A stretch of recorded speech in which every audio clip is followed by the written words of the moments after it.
I'm Alan Thomas, your host, and thank you for tuning back in to Jumping into Life. I know I said I'll be back in January, and if you look at the Mayan calendar, you would know that I'm close to that time period. But all kidding aside, my apologies. It's been a long year, and I have got a lot of stuff going on, but I am thankful that I am here starting season two. So thank you for tuning back into Jumping into Life.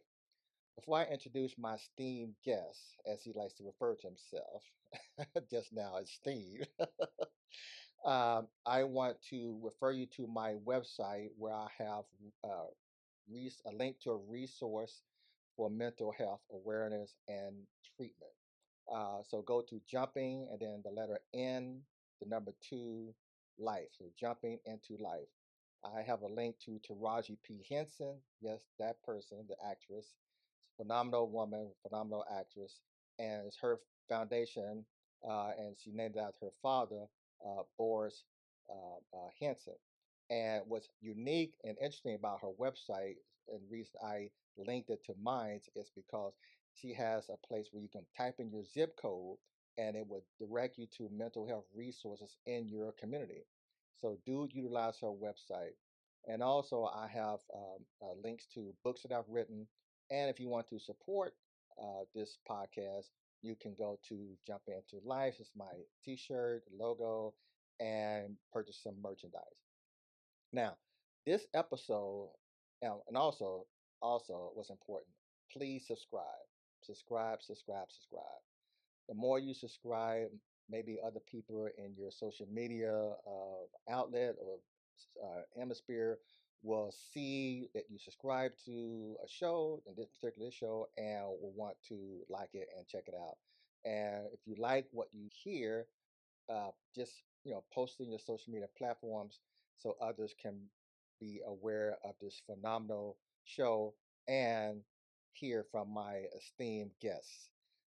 I have none other than James Robert Barfield, aka Robbie, aka Vanilla Ice. I'll Rob, take it. Rob, thanks for coming on the show. You bet. We have been friends for 4 decades, A long time. a very long time, and he is a super guy. And the reason I asked him to come on the show is because he has a phenomenal backstory.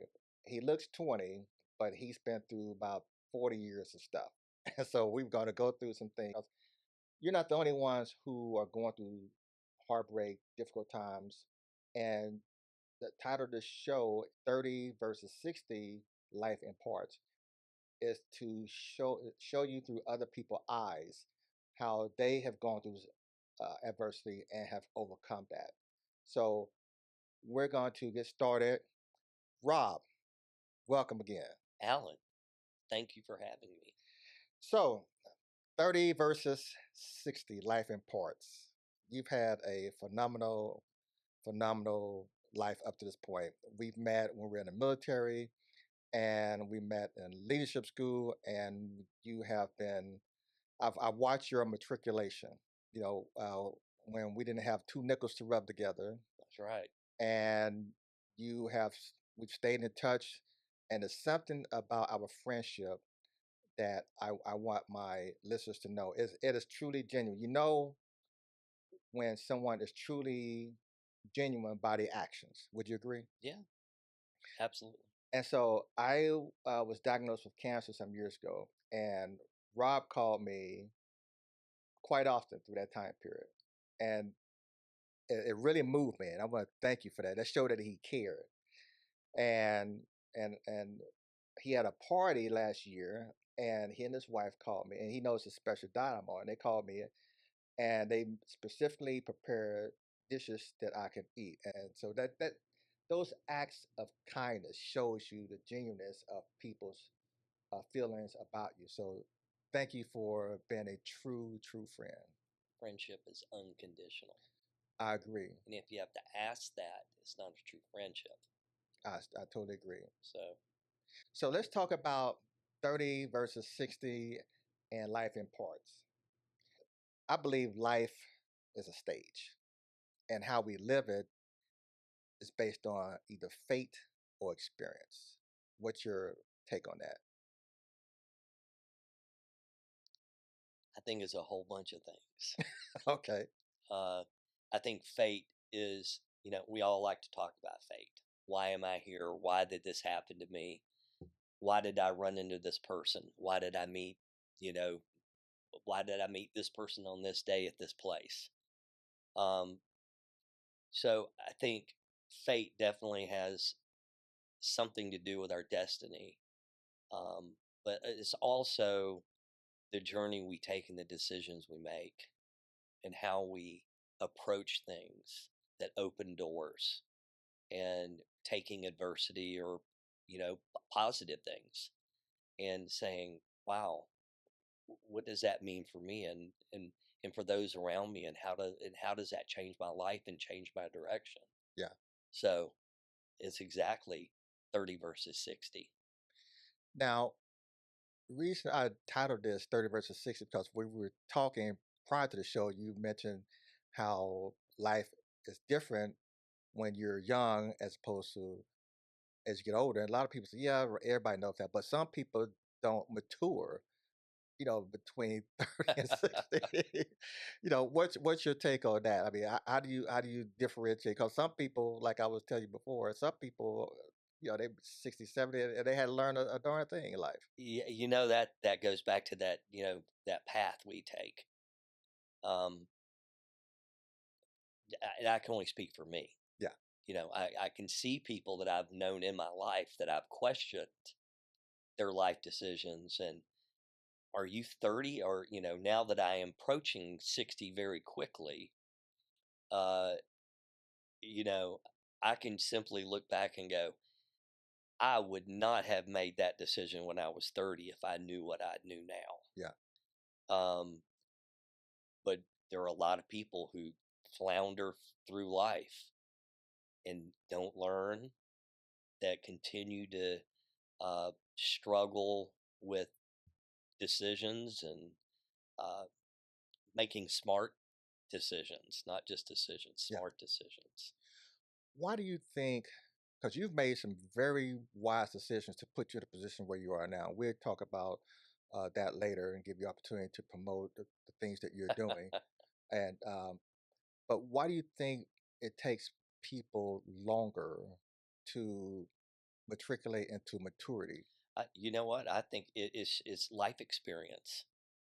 If you choose a path that you close yourself off from people, that you don't acknowledge and you're not aware of things around you, you can walk down an isolated path to where the decisions you're making 30 through 40 and 40 through 50 don't seem different in your world, Yeah. but in the world that everybody's observing you in, Yeah. can go, what's wrong with this person? Why are they not learning from things? Yeah. Uh, so, I mean, that's the answer. So when you were describing uh, life in parts, it seems like you was articulating that life is kind of, I want to say, predestined.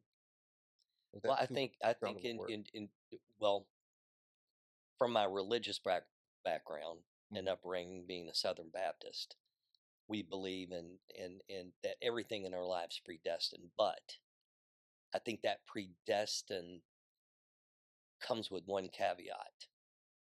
God gave us the ability to make decisions and choose paths.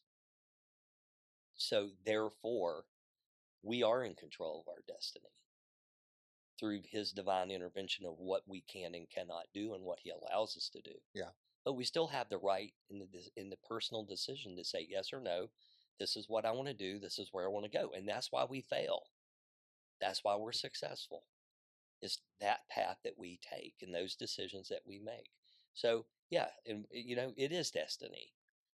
How does someone who don't have that background, a spiritual background, know that their life is predestined? Like I said, everybody has an opinion. There's gonna be people who are listening to this podcast and well, I don't believe or subscribe to what you all talk about on a spiritual level. And I don't say it's necessarily a spiritual thing. Okay. I don't want to come up, well, that's the only reason I believe. No, I think but it goes back to what I just said. We create our destiny through our choices and our decisions. And people who are questioning and wondering, well, is my life predestined? Why is it not going this direction? Then, you have to go, well, stop back and think for a second. What direction am I even looking in?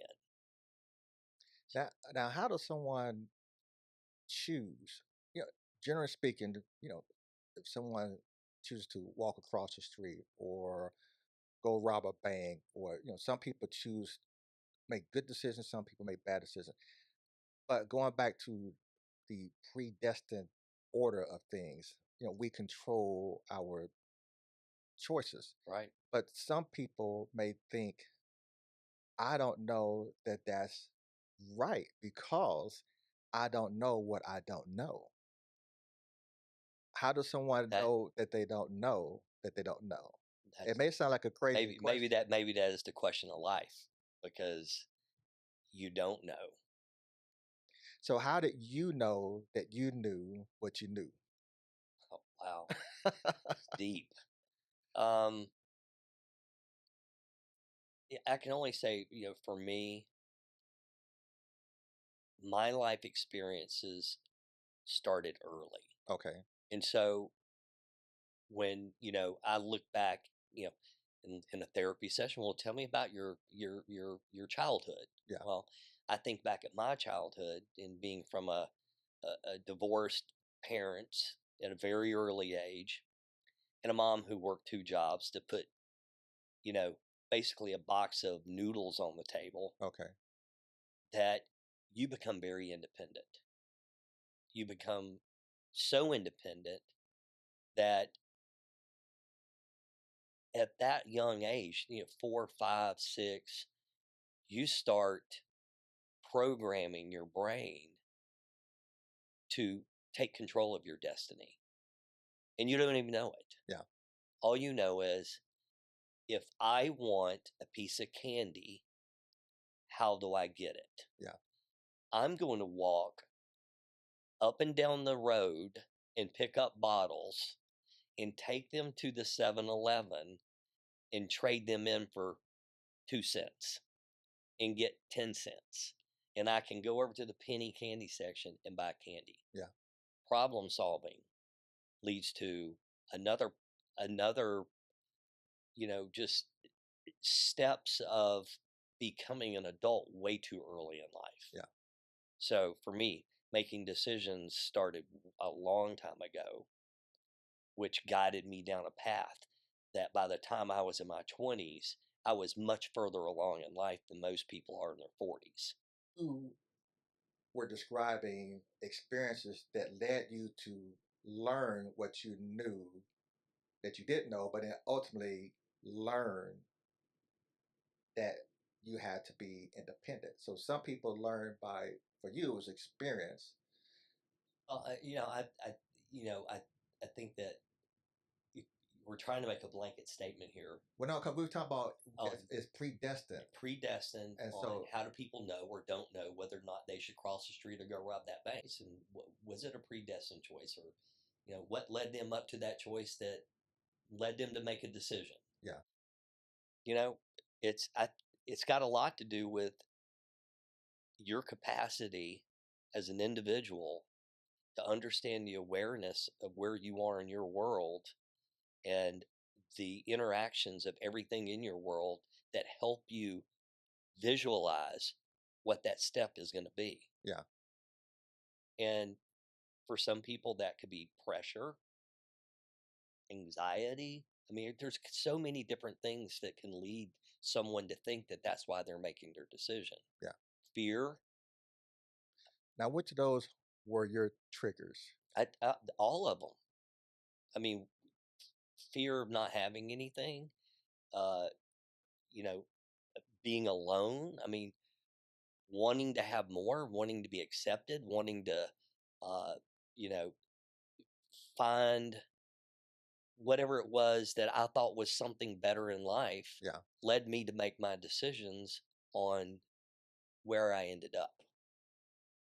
And I think that for a lot of people, they look at the needs that are in their life and the emotional things that they're getting from those needs, whether they're good or bad. Yeah. That's focusing their energy into a decision. So whether it's a person who's unfortunately dealing with a drug issue, they're letting all that pressure and all that sense of maybe unhappiness or not being fulfilled in some ways, leading them that path because maybe that's making them happy for the moment.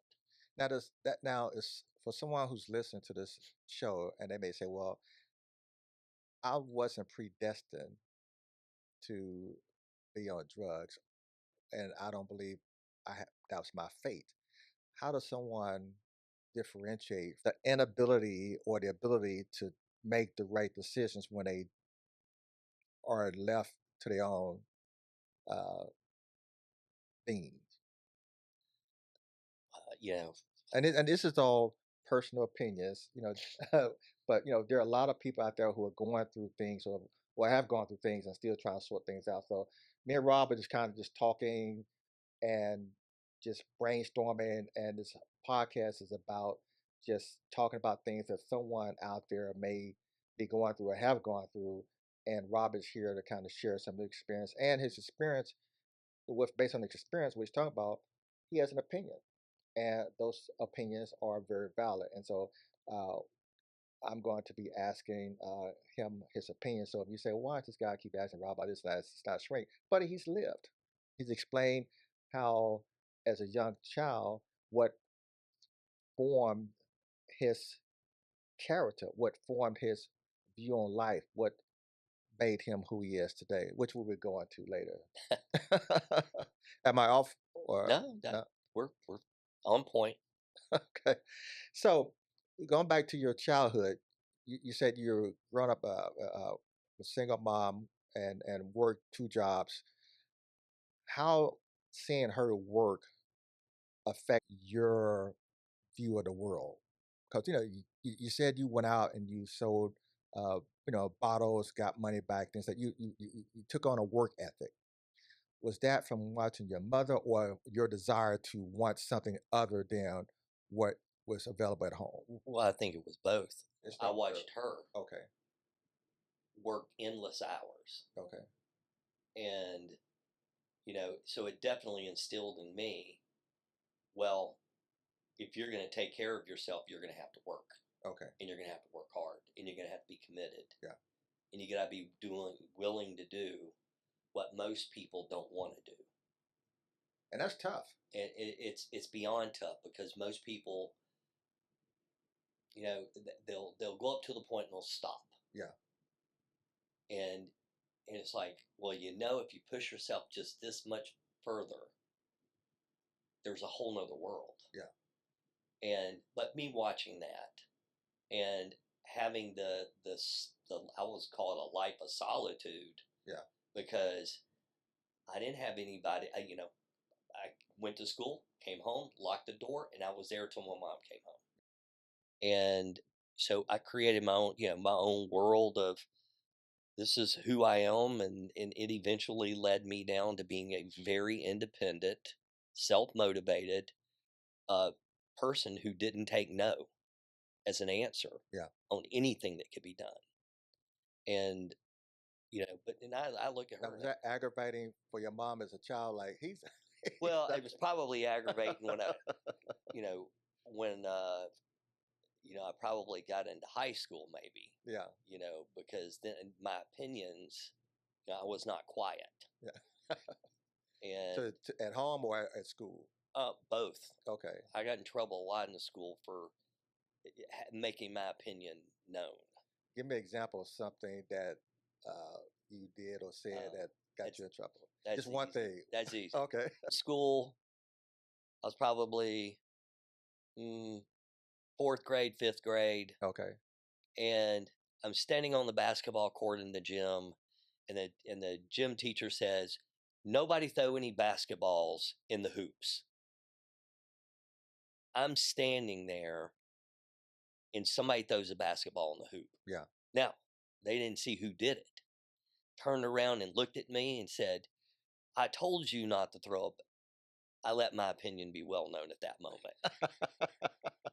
And that opinion cost me at around 3:15 in the afternoon to have someone come get me out of my class and take me to the principal's office to get a paddling Oh, wow. for something I didn't do.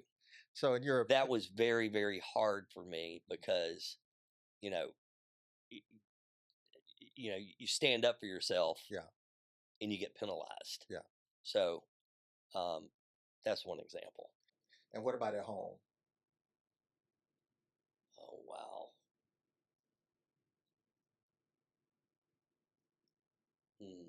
At home, well, at home I was very respectful, and I was raised very strict. Yeah. So there were probably not a lot of times that I voiced my opinion that would have gotten me in trouble. Yeah. So what was the one you mentioned multiple triggers? What made you who you are as far as your thinking and your view of the world and how you live your life? What was the one thing at home that made you realize, you know what, I have a voice, I have an opinion, and I will be heard? At home, Yeah, because everybody says everything happens starts at the home, right? You've heard that. yeah. Well, I mean, it goes back to what I said Because before. the outdoors don't raise you. Starting at an early age, just being told I couldn't have something, or my mom simply saying, if you want it, figure out how you're going to pay for it. So, well, Mom, I really want that new pair of shoes. Okay, well, how are you going to pay for that new pair of shoes? I don't know. I want you to give me the money. Yeah, Well, I don't have the money. What do you mean you don't have the money? And so, well, guess what? I didn't get a new pair of shoes. yeah, And so, as I got older, and I was 13, 14, 15, and I'm like, well, I can go cut grass. I can get $5. yeah. And so I became solely dependent upon myself at a very early age to provide anything that I wanted for myself. Yeah. But that came directly from my mom laying the law, just creating the environment of, well, if you want something, you have to work for it. Yeah. What do you think? You have a child. I have a son. His name's Asa. A great kid. I know him personally, but knowing him all of his life, great kid. What do you think about this generation? His generation. You know, They're spoiled and entitled. okay. And I hate to even say that about my own child.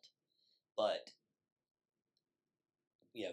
coming from basically nothing, Yeah. but a great family. Yeah. And a great mom, and, a great support team, family around me. We were, lots of family to be around. Today's world, between cell phones and computers, they're just lost in translation. Yeah. They're, the entitlement of, I shouldn't have to do anything, or unfortunately, with today's generation, thinking that it's just so easy to be an influencer, and that's all I have to do in life. Well, it is easy work. You, I don't know because I only have 26 subscribers, but yeah, the show me the money. Yeah. So, but the entitlement, but I think that's a phase for most kids. You think our parents said the same thing about us? Because every generation wants to work or do less. It's human nature. I would say that I go back to what I said about the shoes. Okay. Buy me those shoes, Mom. I expected it. Yeah.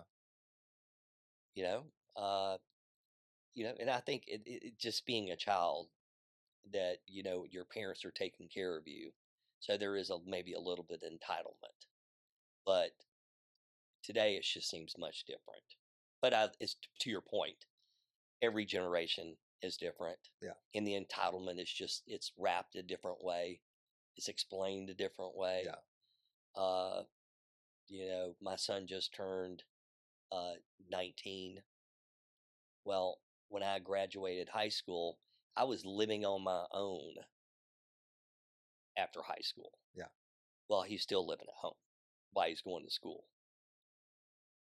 So uh, But I don't want to call him too entitled because no, I know how you raised Asa, and I don't think he grew up in a sport environment, in my opinion. Based on how you told me wow. you've raised Asa, and if I seen my own eyes, that young man was in a disciplined environment. So he was, you know, you may have you may say he was in an entitled, but from me outside looking in, or maybe 1 foot inside, since I've been knowing you for like 40 years, you did a great job with him, and you're doing a great job with him. Uh, but every parent want something. I think what you may be describing. I don't have any kids, so but I have nephews and nieces. I see how my siblings and other close friends raise their kids. I think every parent wants better for their child. You're in a position where you can do a lot more for your child than other people can, and so people may say, "Oh, he's spoiled. He's this." No, every parent, if they have the resources, want better than they have for their child. So how does one not create an environment that will have an entitled child, or have the entitled child syndrome, if that's a thing? Because I like being raised in a structured environment. You was raised in a structured environment. It may not have been pretty, it may not have been comfortable, but it did its job. If you wanted something, you had to go and work for it. What's your take on that? I think inherently any parent, the first thing they want to say is, I want my son to have better, or my daughter to be better off. Right. And that's probably a common thing said by most parents. It's natural. I mean, I told my son not too long ago, I said, look, why do I push so hard? I just want you to have more opportunity Yeah. and a better life than I had at a certain age. And, they don't want to hear it. They don't want to listen to you, but I think that's natural for all parents. And some parents take different forms of parenting. Yeah. I tend to be probably a little bit more easygoing, um, where and I try to be very involved. You're very involved in his life. So, and I made that commitment that I would be at every soccer game. Work came second. That as hard as I do work, I want to make sure that when at some point in life when you look back and you go, what are your regrets? Yeah. That's one regret I did not want to have. So unfortunately, in the world we live, as fast as it's moving, Yeah. You got kids, they go to school, they get lost in social media, and the next thing you know, they're moving out of the house. Yeah. And you are completely disconnected. How do you keep a child from being raised by social media? I don't think unfortunately, I don't have that answer. Destroy the cell phones, destroy the iPads, Yeah. destroy the computer. No, think back. What was our vice? I was going to ask you that. I can't think what it was back then, because our parents had TVs, or we had TVs. We had better looking. Ours was Atari and You're right. uh, Nintendo and all the that. Game Boy. Yeah. Yeah. And oh my God, I remember the Game Boy. Yeah. Uh, and you would sit and play for hours. Yeah. So I don't think it's not so different. It's just a different medium. Right. And who knows? In 15 years, what it'll be something besides the internet. I'm scared to even think that far. So just all you got to do is look from the Industrial Revolution to today. Yeah. How far we've come in such a short period of time. Yeah. And exponentially every year it increases multiples. With new AI technologies, who knows where we'll be in 5 years? Yeah. So, on a lighter note, what speaking of AI, what would be your opinion or comment to Ace if he came home with an AI date? You know they got those robots that they look real, right? Wow. Sorry, Ace, I'm just teasing. I I don't know. That's a wow. I hope I don't have to face that. So it's going back to uh, you said the one regret you did not want to have. What is the one regret you have now today that you wish you can have a do over? Wow. See, I got my do over. So now, if I look, you're talking about you want me to look back at my entire life and go, man, I would have wish I would have done this one thing differently. Well, because you mentioned the one thing that you said you were not going to do. That was clear. What's the one thing you can think of that you regret? Because you had a one thing you said you would not regret. Oh, with regards to ASA No, no, or just in life general? just in life in general. Mm, probably spending more time with my parents. Okay. And I think, you know, it's that age old fear. The older you get, the more disconnected you become from your own immediate family, Yeah. either through miles or just you're too busy in life. And, you know, I'd strive to be better, but it is definitely hard when, you know, you're so far apart Yeah. and you're moving at light speed and never in the same place more than, you know, 20 minutes.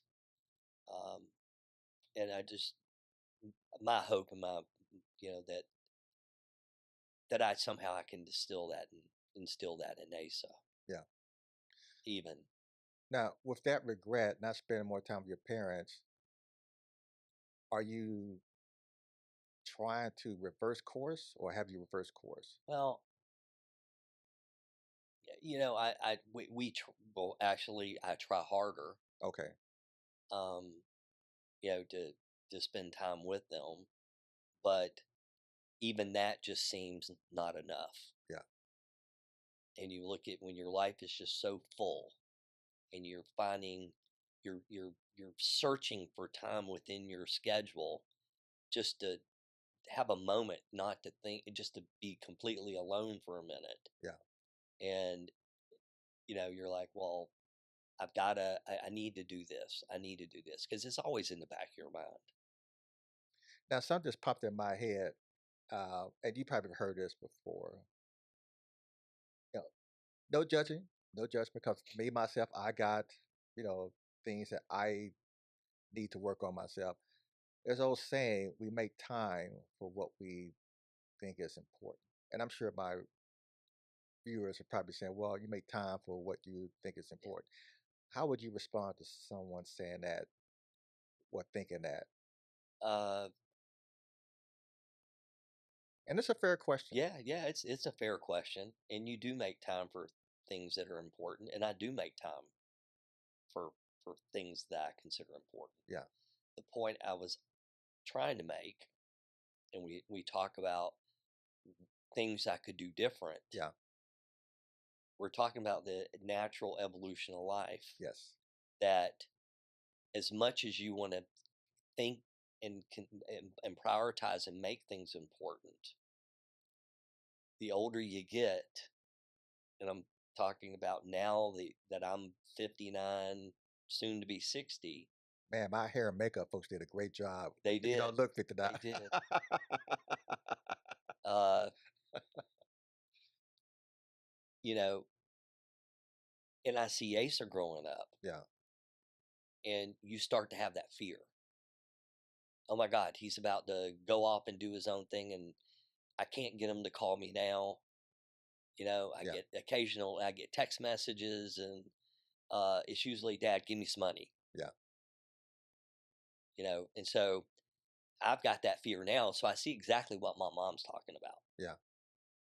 You know, so but you're right. Um, things that are important, we always make time. But if you got a life full of important things, and you think everything's important, then everything technically gets your time. Yeah. So now we're talking about prioritizing our I time. was going to, you read my mind. Now we're talking about prioritizing our time. So, uh, that's a difficult question. That's a very personal question because everybody, just has a different understanding of what priorities are. Now, for you, for personal, how do you prioritize things in your life, and what goes into that categorization and enumeration as far as one to Well, whatever? I have such a full life, so when I have to prioritize, you know, it's I feel like, where's my nearest fire? Okay. You know, what is my nearest fire at this very moment that I need to take care of? So sometimes I feel like I'm not getting a chance to make my own choices about prioritizing. Okay.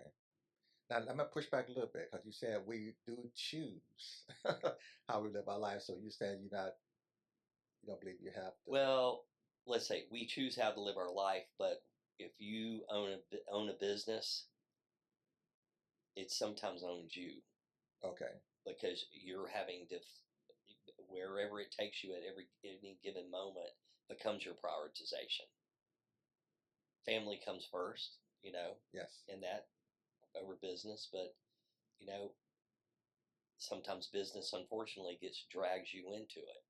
But it's the thought at that moment when you're being dragged into it that you think about those people around you and you at least acknowledge it.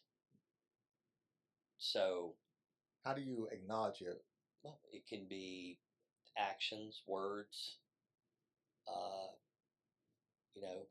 making people understand that you're just not ignoring them Yeah. or deprioritizing them. And that's something you did when I was diagnosed with cancer with your calls. We talk on a regular basis, but it was more regular then. And I guess that's what we talk about your actions. You made priority. I'm not gonna say you made me a priority out of all the things that going on in your life, but you show by your actions that okay, I'm gonna check in. And so when you are prioritizing, from what I'm hearing is you look at what can I, and correct me if I'm wrong, what can I do to let this person know I'm here or they're relevant without taking away from something else that I also prioritize on the same level. Yeah, I guess that comes with an inherent state of mind or state of being that there are there are a lot of things more important, and so maybe you naturally prioritize it based on who you are Okay.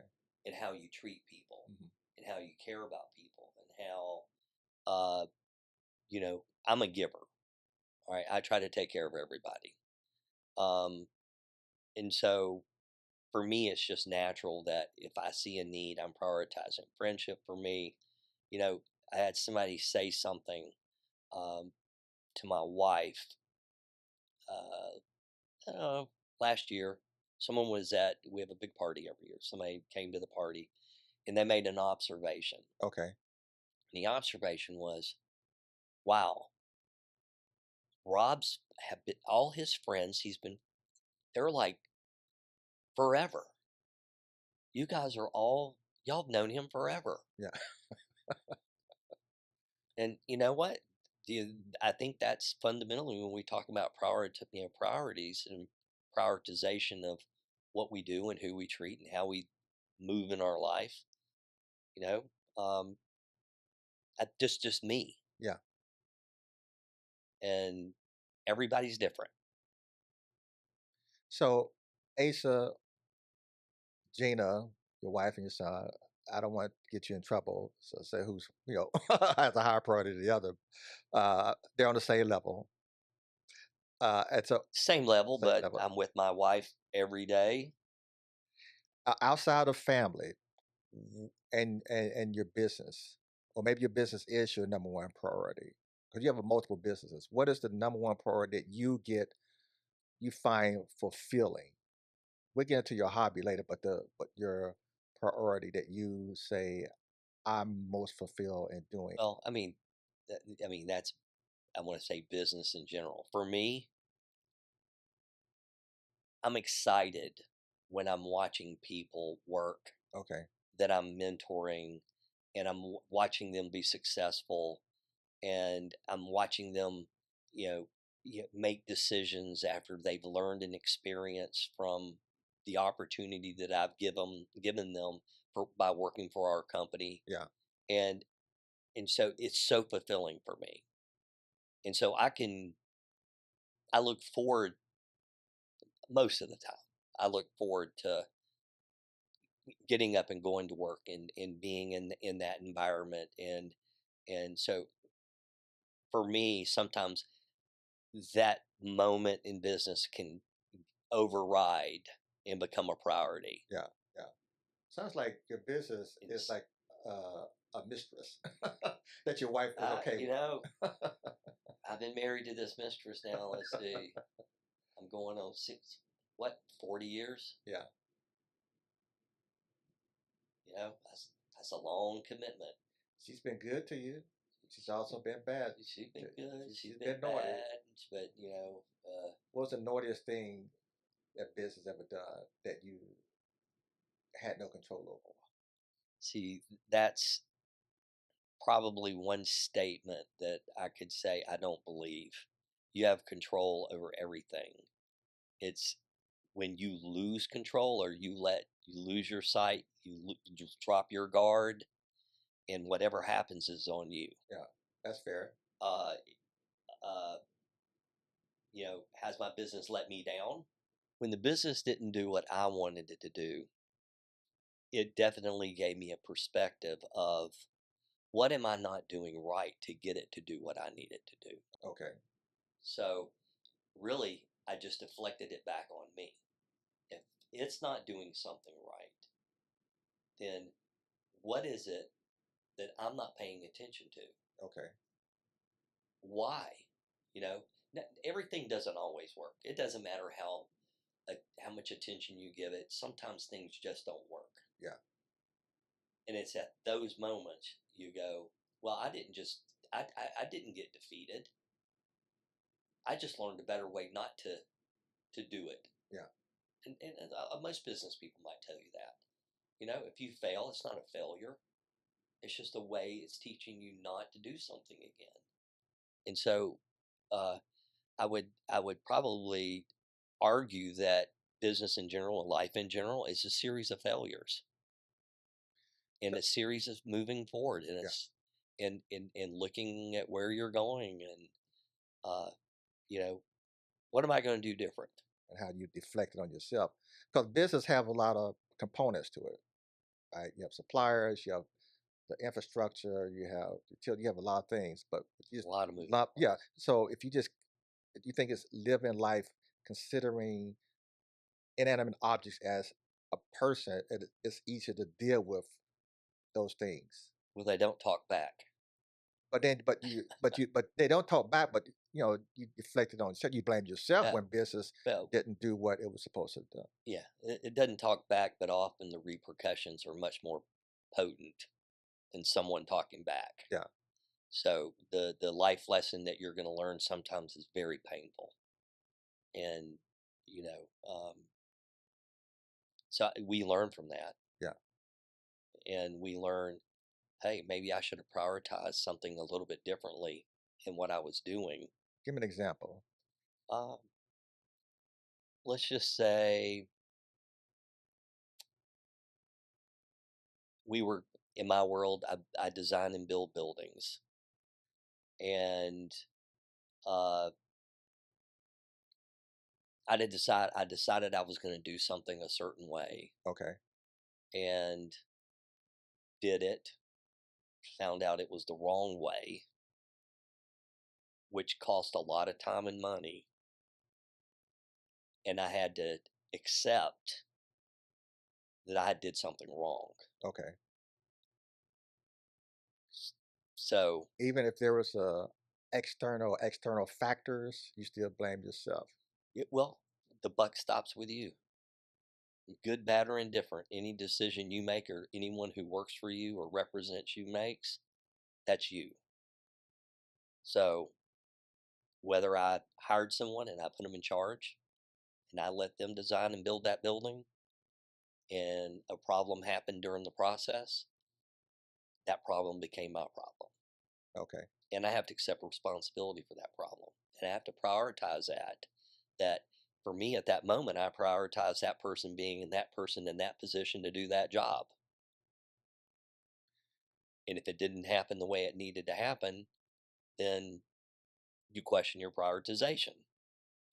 So I believe, like I said, I believe life is a stage, and how we live it depends on fate or experience. We've been talking about fate and experience, and how some, in rare occasions, you can't control the decisions that you're forced to make, and most of the time you can. Is that a fair understanding of what you said up to this point? Yeah, yeah. Well, what I would say is there's a lot of things we can't control, but we definitely can do things to be aware enough to catch it early enough. What are some of the tools that you employ to catch it early enough? Uh, I probably my the biggest tool I use is I listen. Okay. I listen to those that are around me, and when in business, one of the best things you can have is the capacity to listen. Is that easy or hard Uh, for you? for me, it's easy because I have found that the ability to listen gives me much more power in whatever I may be doing. Okay. Because a lot of people don't listen; they just talk. And the reason I asked that question, because you were talking about your childhood and how it made you become independent and created your voice. Your opinion will be heard. Yeah. So that's why I asked that question, because you said, well, you listen. And so I'm thinking, I would have never expected Well, that it based on what you took just me said. a long time Okay. to understand that listening is a lot more important than being heard. Okay. Because if you listen and you understand where people are coming from, Yeah. you don't have to be heard. Through That's interesting. simple actions and follow up, it's through just different supportive type. Uh, so if we're doing a project Yeah. and I'm listening to people tell me their opinions, and then I allow those opinions to be converted into positive energy, then that it does two things. One, I'm allowing people to become their own decision makers and they create their own path. Okay. And then two, believe it or not, I'm usually getting what I want at the end of the day. Actually, so like you say, you have the power. So like, is it you're making them genuinely believe that they have the power, but in essence, you have the power. Well, as look, it goes back to the buck stops with you. You own the company. Yeah. It's you have the the power at the end of the day. Yeah. That's not the way I run my company. I give you everybody the voice to have a decision, and if you make your decision, be prepared to follow through with your decision. Defend your decision. Defend your decision. Gotcha. Okay. Now, my job is to make sure that I'm guiding you with that decision, and that I don't let you too far out on the ledge that you're going to fall off and get Yeah. hurt. But you're still going to be able to. That's just the way we become a more productive and cohesive group of people when we're working in tandem to do something together. Um, but listening is by far the greatest skill that I personally learned, and I had to learn it the hard way. I wasn't like that when in my 20s, Yeah. and when we go back to my 30s, I was not that person. What what was it that made you have a different outlook on that? Change your opinions, like my opinions will be heard, to learning that listening is a tough skill but a necessary and productive one. Losing everything, and coming to the realistic determination in my life that I needed to listen. Okay. And to absorb. Always been a good listener when it came to a sales presentation. Textbook 101. Yeah. Listen to what your client's got to say. Don't talk them to death. Talk to your audience. Talk to let him speech to you. Let him tell you what he wants. Yeah. Don't convince him what he needs. And so that's that's a real skill. Yeah. In the business development world. But when you start getting into life and it all kind of merges together, and you have some traumatic failure, and then you start questioning, well, what was I not listening to? Yeah.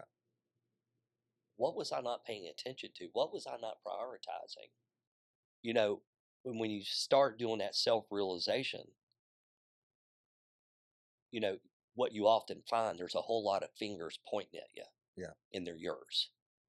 Now, do you think it's more so you overthinking that made you realize those decisions I wish I could take back? Yeah. I mean, regret, second guessing. And, the one thing one of the personal decisions I made in my life, and I probably never could have moved past what the failure that we had in business in 2008 was. I had to compartment, going through all that and all the craziness. Yeah. And it was finally my attorney who said something to me that the light bulb clicked on. What was it? He said, Rob, you've got to learn how to compartmentalize. Okay. Stop. He goes, you have this wave coming over you, and all you can do is look at the wave. Is that because you try to control that? And you're afraid that you're about to drown. Well, stop looking at the wave. Okay? Start by looking where you're standing. Okay. How about get out of the way of the wave? That's not hard. That's not easy to do when I don't want to say a control freak. I'm not saying you're a control freak, but you stand in the middle of a wave, try to control this wave. I think you try to control the situation. Well, yeah, because you know why? Because you're used to controlling everything. Yeah. You used to think you control everything. Yeah. You really don't, and it goes back to destiny. What am I doing when I'm walking across that street? Why am I making the decision to get here? And a lot of times what you find when you get to the other side of the street, you look back across the street and go, why the heck did I just walk across the street? Yeah. So learning to compartmentalize allowed me, this is just me. Yeah. And people compartmentalize in very many different ways. Right.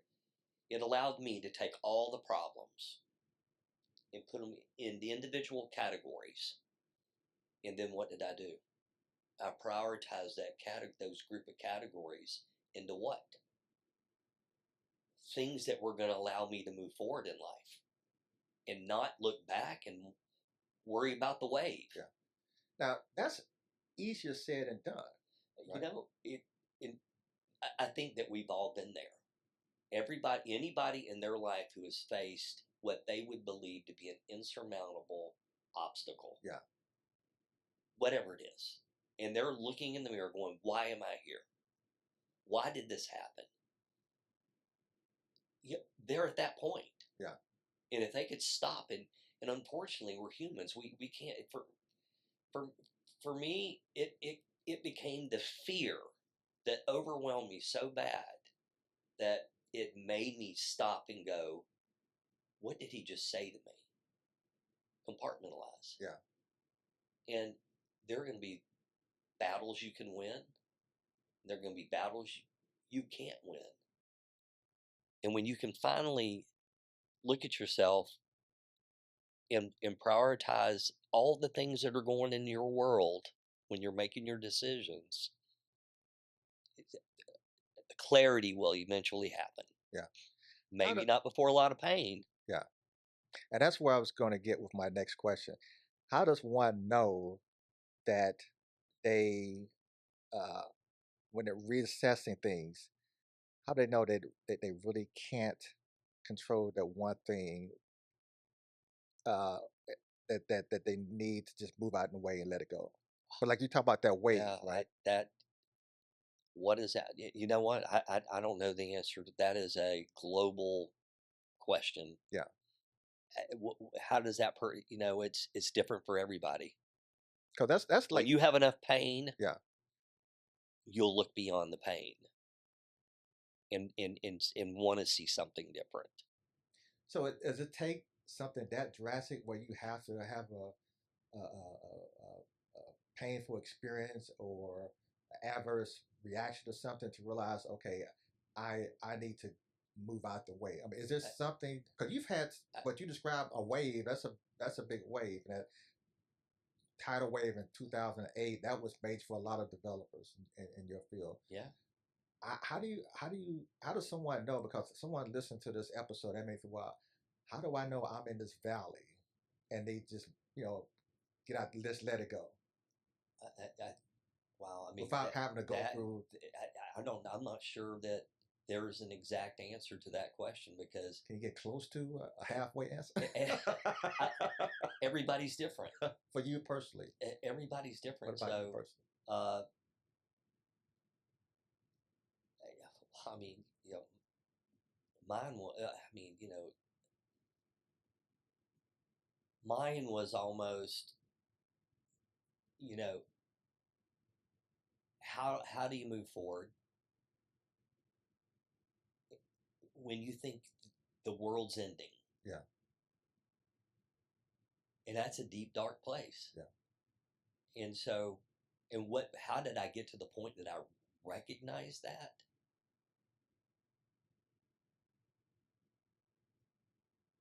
That I literally felt like everything had been snatched away. And there was a part of me that was ashamed because I seemed to be such that, well, I was a successful business person and I had this persona of being this successful business person. Yeah. But then if I'm such a successful business person, how did I let myself go down the path of being here at this moment, facing a foreclosure on my home, Yeah. facing my car is going to get repossessed, facing, well, what, and I can go back to what Dave Ramsey said, when he's mentoring people about financial problems. Okay. It comes down to food, shelter, and transportation. The basics, essentials of life. You prioritize Yeah. life to food, transportation, and and and so that's where I ended up. Yeah. Got to have a place to live. Got to have a way to get to and from wherever I've got to go, and I got to put food on the table. Everything else didn't matter. Yeah. So after losing everything, those were your three priorities. Yes.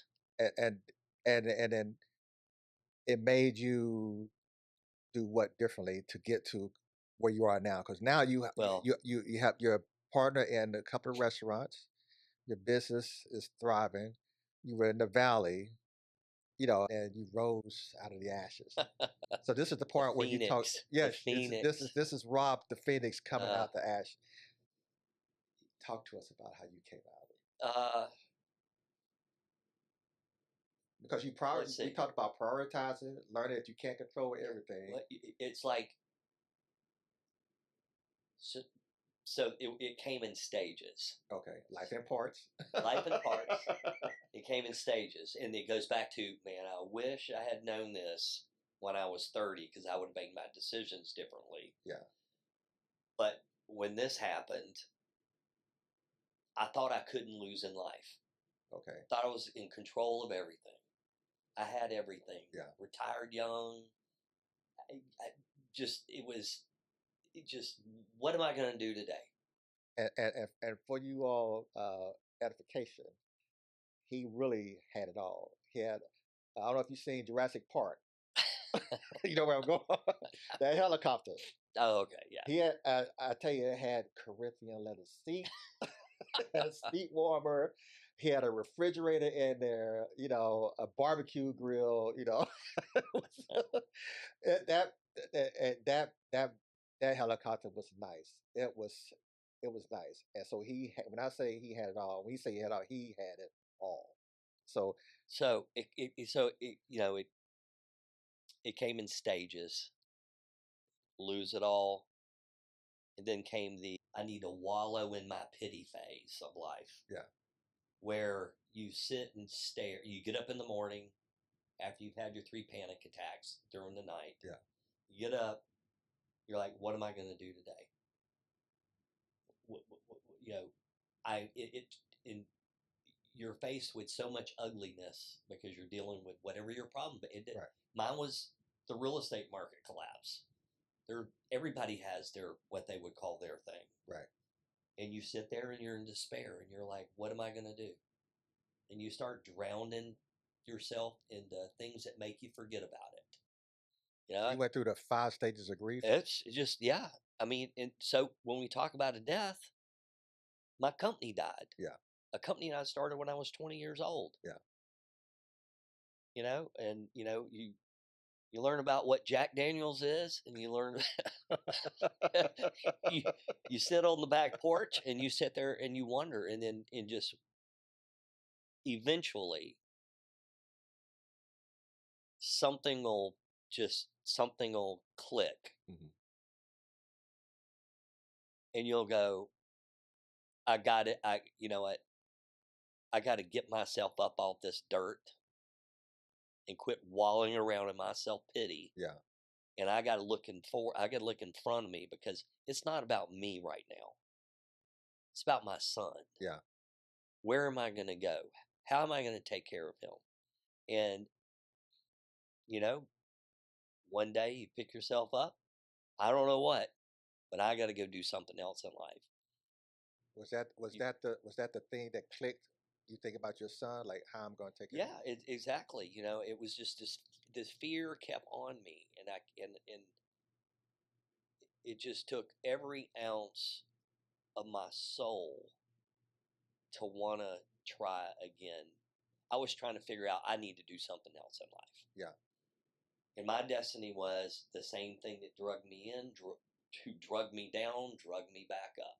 Which was, construction and real estate development. So, it started with one phone call and me making a decision. Can I do this again? Yeah. And the one thing that was this blaring horn in my brain was like, don't set yourself up for failure. How can you have that thought when you're already in the lowest of the low of your life? I thought I made all the right decisions. Yeah. And so now I'm questioning, should I make that decision again? Yeah.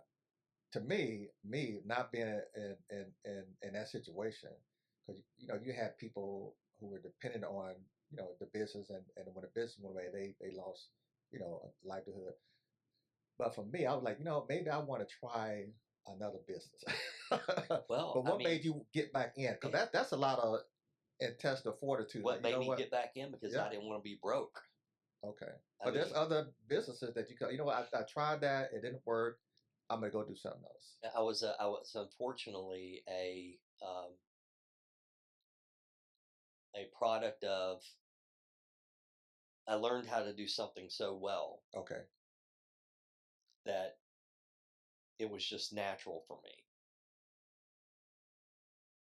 And for me to make that decision again was very hard, because when I started the first time, I had nothing. Yeah. Nothing. Starting the second time, I had less than nothing. But you had experience. But I had experience, and I knew what I was capable of. And I knew what I was good at. Okay. Which goes back to listening. And it only took one phone call. Somebody calling me and asking me, hey, will you come do this for me? It was a large project. And I said, I have to get back to you. Really? Because I was scared. Okay. The fear in me was, I don't know if I can do this again. And that's why I went back to question your mindset. Like, why would you go back into that? What made you not have that fear and say, you know what, let me call this because person? I knew that because I knew I was good at what I did, or what I do. I'm very But good you at. still doubted yourself. Failure made you doubt yourself. Well, it made me doubt myself because I didn't want to go through failure. I did not want to get built back up. I wanted to get knocked back down. Okay. Uh, but for me, it was a much my lens at that point was much wider.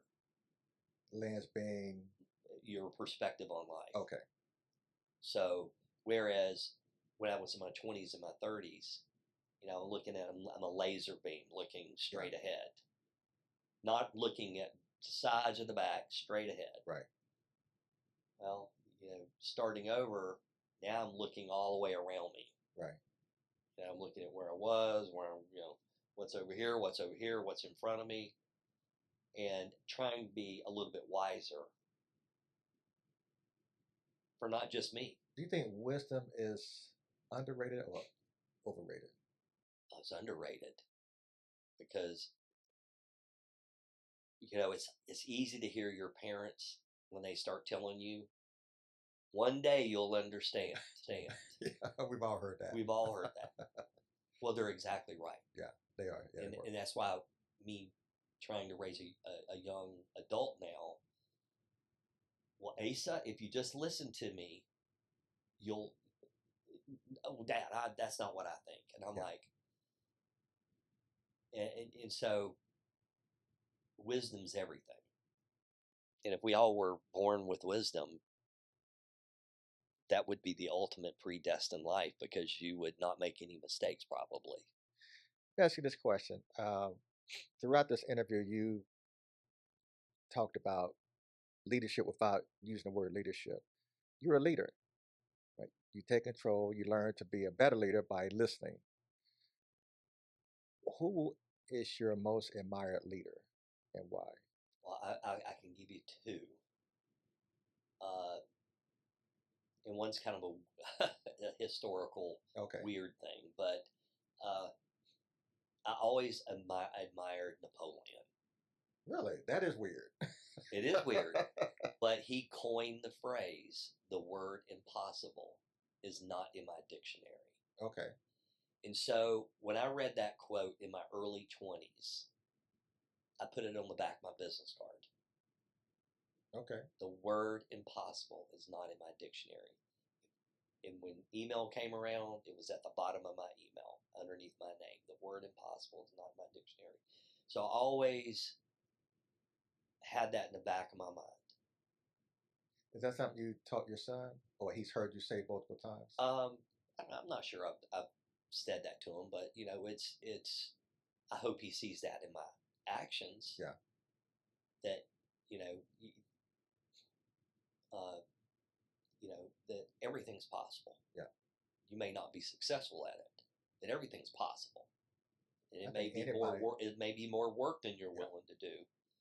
And then that goes back to priorities. You got to give up a lot sometimes in order to find what you're looking for. Yeah. And sometimes that comes with sacrifice. And so when we go back to me making that decision to restart and to redo it, he was the first thing on my mind because the first 10 years I worked, I didn't have a life. Yeah. And am I making the decision now to redo that first 10 years and to block everything out so I can be successful? I said, no, I'm not doing that. I'm going to be successful and I'm still going to maintain the way I'm going to be. Yeah. So in the second person, probably. I'm still can't get over Napoleon, but well, I understand why I'm now. saying because everybody has this negative, negative opinion about Napoleon because of historical facts. Yeah. But you got a person. There's been so many people that. Alan Thomas. Yeah, Alan. You know what? Ever since we were in leadership school together, I go, man, if I could just be like Alan. it's probably, this is maybe segueing into something else in my life, but a guy named Bob Weller, Okay. who was a mentor of mine, and this goes back to when I was obsessed worker. That's all I wanted to do was work. Yeah. Work and make money. Work and make money. He said, slow down and realize there's a lot more to life than what you're doing right now. Yeah. And that changed my life. That made me stop. Even with the success and the business and everything, it made me realize I wanted something else. Yeah. And that was the first person who had ever made me think that way. You know, it was a pastor, Oak Cliff Bible Fellowship in Dallas, Texas. He, Jonathan Evans, he said something that was very profound. He said, "We're born looking like our parents, but we die looking like our decisions." True. And so, as we come to a close, we got about 15 more minutes or so. How would you like your ending to look? Because you look pretty darn good now, right? You know, you look relaxed. Good living. You know. If it's one thing or one way you would like to go, we talked about life in parts. At the end, what would you like someone who's, you know, doing your eulogy to say? Wow. Yeah. That I was that I was a person who always cared and that always gave. And my assistant used to say, when the world was ending in 2008. Yeah. If you I thought you were going to say 2000. Well, 2008 when the world was ending, my assistant would say, "Rob, if everybody you gave money to came here right now, you'd be fine." And that's a funny way to look at that. But if someone were going to say something about me, that I was willing to do whatever I could to help someone. Yeah. To my detriment. Yeah. I'm still that way today. But a wider lens to be a little bit more wiser. Yeah. On how I make those decisions. So let's talk about your decision to become a young 59-year-old Jacques Cousteau. What got you into diving? It's a very unique hobby. Um, And he dives for treasures. So to qualify that statement, I didn't get into diving. Okay, diving found you. So I really I was never, growing up, I want to be a diver or I want to be this, blah, blah, blah. For me, growing up, being very independent, one of the things that I just would lose myself, that I could read a book, look at a magazine, that I could completely close out the rest of the world. Okay. And for me, the typical storyline would be lost treasure. Okay. And so for me, and I think I've told you this before, when kids were growing up, oh my God, the Wizard of Oz is coming on. Yeah. We got to watch the Wizard of Oz. Well, mine was the Deep. Oh my God, the Deep's coming on. I got to watch the Deep. I was a little kid and I'm watching the Deep. Why? Because they were treasure hunting. The suspense of watching the end of the movie, So just that in my life, it never left. Yeah. It only got stronger. Seeing something as a child, wanting to possibly do it then, and then dream about do it now. Dream it. You read good. Treasure Island. Yeah. And you're like, man, that would be awesome. Or, just National Geographic. Yeah. When I was a little kid, looking at where they found a shipwreck and reading it and just getting super hyped up on it, and but I always had that thing in my head. Oh, you can't do that. Yeah. That's not something normal people do. Also, that's why you like treasure hunting. You like. Well, it was a challenge. So when fate and destiny hit head on with me, is I had read a book, Okay. and I used to get a magazine called Lost Treasure. And in the back of that little magazine, this particular month, in the end of in 1995, Wow, it must have been some article if you can remember the year. 1995, there was a little just black and white advertisement in the back of the magazine. Okay. Come to a treasure seminar and dive on a 1700 Spanish treasure galleon. All right, I had no idea I was going to go diving at this point. Yeah. But I called the number. Monday morning rolls around, and I call the number. And the lady answers the phone and said, I'll have my husband call you back. He calls me back, and, and he said his name. And he was he became my mentor, who I mentioned earlier. His name's Bob Weller. And I said, Bob Weller, wait a minute. Frogfoot Weller? I just finished reading one of your books. And he goes, yeah. I said, when is it? And so for me... Was he surprised you knew who he was? It doesn't seem like a big operation if his wife answered the phone. You know what? Probably not as much, because the treasure industry is a small community. Okay. So people in that industry know everybody. So probably not to him. Okay. Okay. But for me, that'd have been like the president of the United States calling me. Yeah. So I went, I go, well, I'm going to go. So they're going underwater. Therefore, I must have to go learn how to dive. Yeah. And so I literally flew to Aruba and took a 2-week crash course and got my dive license. Flew down, spent a week going through the seminar and spending time with him, and just became completely absorbed in that I can actually do this. Yeah. This is something that I've dreamed about my whole life, that I actually can do it.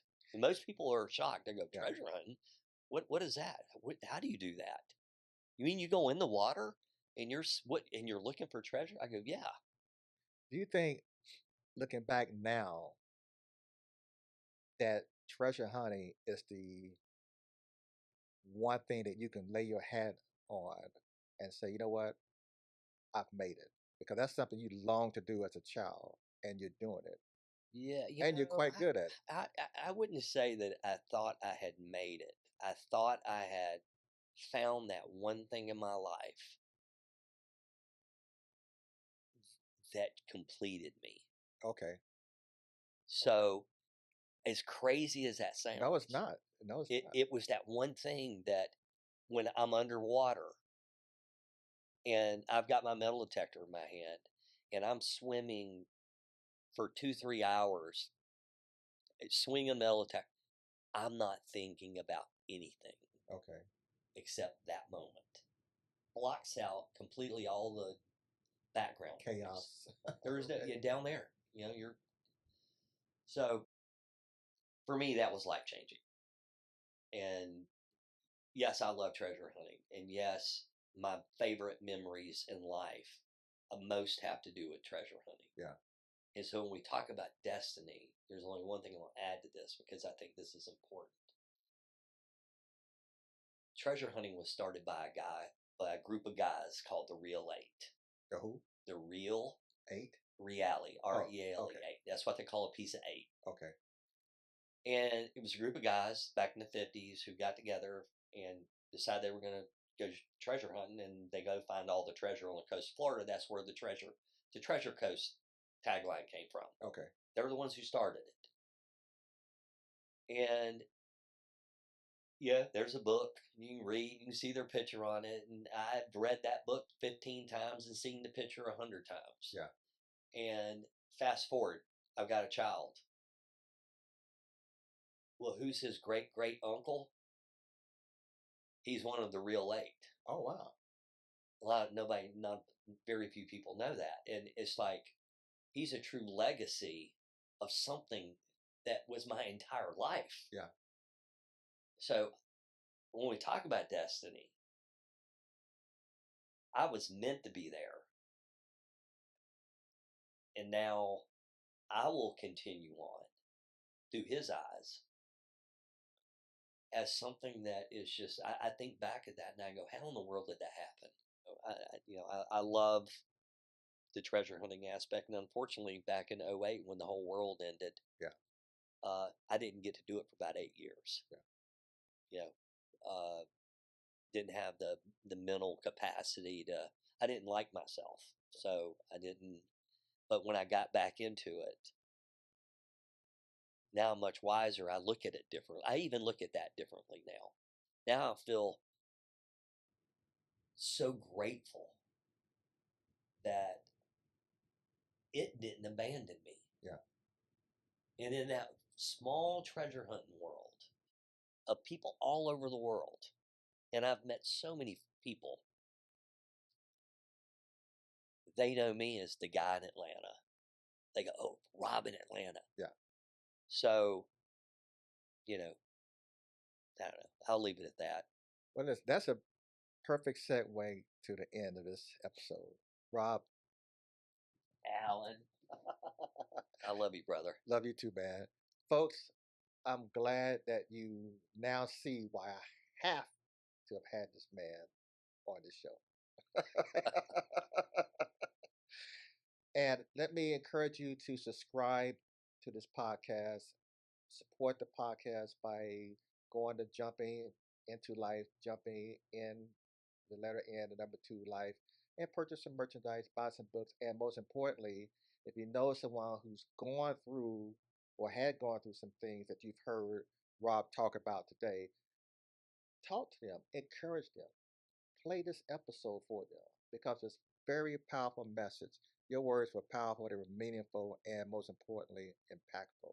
And thanks again for sharing, agreeing to come on the show and share what I already knew about your life. And I thought it would be meaningful for other people to hear. I hope so. Yeah. Thanks again, folks. That's the end of this show. I am going to be recording other episodes. I may not come out every week. I have a large production staff of one. I'm taking the producer to dinner tonight. I appreciate that. And hair and makeup did a fantastic job with both of us. It was us. This the new. Hey, this is the new 30. Yeah, it's a new 30, exactly. So thanks again for tuning in, and until next time.